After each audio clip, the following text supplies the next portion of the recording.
you're opening yourself up again for another place where people can attack you for, what you do at home, or who your family are, or, your lifestyle as well. So you have to find a balance. I feel that, you can still keep yourself safe and relatively anonymous, and not make it too easy for people to track you down or find you or send hate mail or stalk you.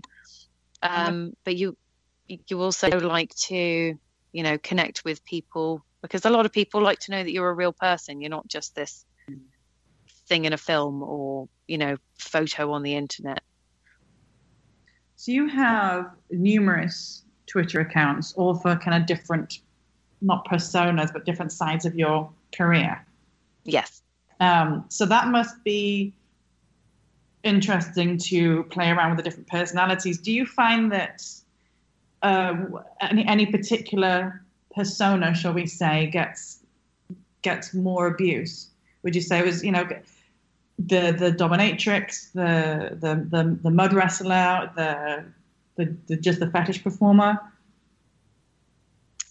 I think I definitely get more abuse from the model fetish performer account than I do the dom one or the wrestler one. And I'm not entirely sure why. I suppose that it's aimed more at people who enjoy fetish, performance and porn and, adult performance that way. So I assume that you're even going to get people who really like that side of what you do, or you're going to get people who want to argue with your way of life or what you're doing or how ugly you are, or, X, Y, Z. And they're just bored. So yeah, I feel it's the fetish performer one that gets the most hate. The things that Shelley brought up to me before the podcast was whether submissives or dominants would get bullied more. Or were they bullied more? Were they bullied more? As kids. Mm-hmm. What would be your take on that? Because I know you've been in the fetish lifestyle for as long as I have, and it's an interesting one because you can see it from both sides. Yeah, it's I'm not sure about the sort of submissive side of things. I don't know how much would count as bullying, or whether someone was trying to dom you. Again, that's quite a difficult sort of path to assess. I mean, there are definite lines between bullying and domination. Don't get me wrong on that one. But that depends on whether you enjoy that sort of bullying as a submissive or not. So you have to before that. It's all about consent. Absolutely. Yeah, that's very true. I don't know.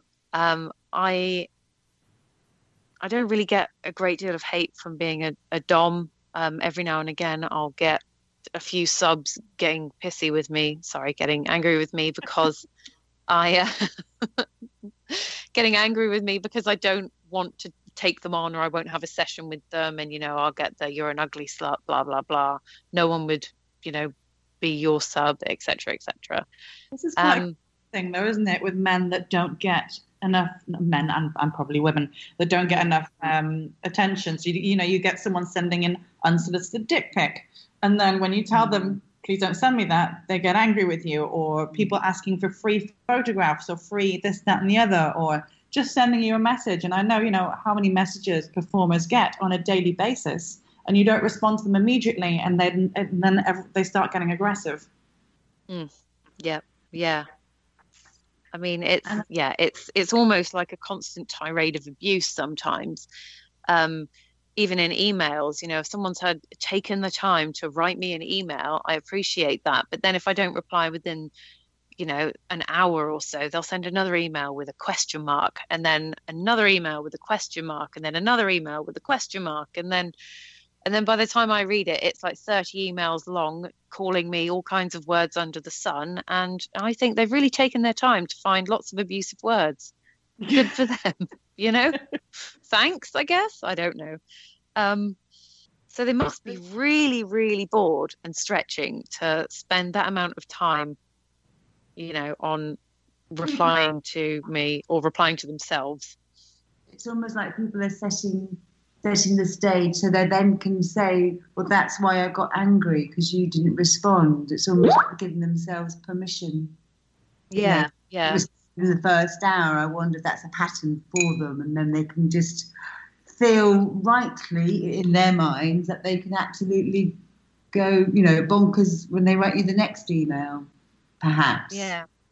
Yeah, I think it's all very interesting to see the sort of psychology side of why they're doing it. It is almost as if they're setting themselves up and setting the stage for them to just throw abuse at you because they feel like it. And do you respond to these emails, or do you block them and ignore them from then on, or do you kill them with kindness as you would someone that was bullying you in real life? How do you react to these emails?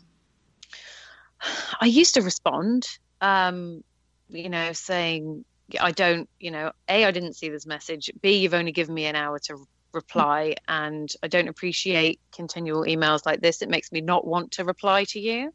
So if you do want to work with me or whatever it was, then I suggest you please talk to me in a professional manner, which would either work one of two ways. They'd either get even more angry with me, or they'd actually tone themselves back and say, I do apologize, blah, blah, blah. But that's very rare. They just usually get more angry. But now I just say thank you very much and leave it at that. That's it, usually. So I've replied, I've been, courteous, and then that's been it. So, I don't let them bother me now, because there's just so much of it that I just don't have the time in my life to pay that much attention to all that negativity. Yeah, and I think that's exactly what it is. It's paying attention to negativity, and it's allowing yourself to be affected by it. If you just move on, then it's so much better for your mental health as well. Yeah. And just thinking, Ari, any kind of words of advice you would give anyone starting in the business, really? I know in terms of dealing with bullying, anything that you found that, as you say, just sort of turning, being polite and then just saying, no, that's it, or anything in particular which you find helpful?